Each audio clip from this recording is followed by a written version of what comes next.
Welcome to our channel. Today we how to uninstall Smart IPTV apps from Fire TV, beginner guide step by step clearly. To begin, ensure your Fire TV is powered on and connected to your TV. Navigate to the home screen of your Fire TV. Using your remote, scroll right to the Apps section. Select Apps to open the Apps page. Once in the Apps section, scroll down to find Manage Installed Applications. Click on Manage Installed Applications to view the list of all. Look for Smart IPTV in the list of applications. Once you find it, click on the Smart IPTV icon. This will open the App Options menu. In the App Options, scroll down to find the Uninstall option. Select Uninstall to begin the removal process. A confirmation message will appear on the screen. Choose Confirm to proceed with the uninstallation. The Fire TV will now remove the Smart IPTV app.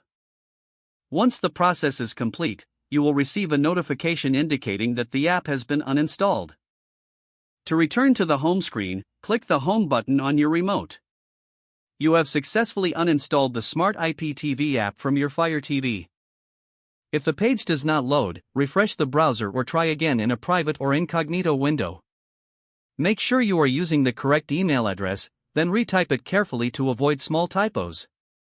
If your password is not accepted, use the reset option and create a new strong password you can remember. Check your spam folder for verification or security emails, then complete any requested confirmation steps. Enable two-factor authentication if available to improve account security and reduce unauthorized access risk. After signing in, review your profile details so your contact information and settings are accurate and current.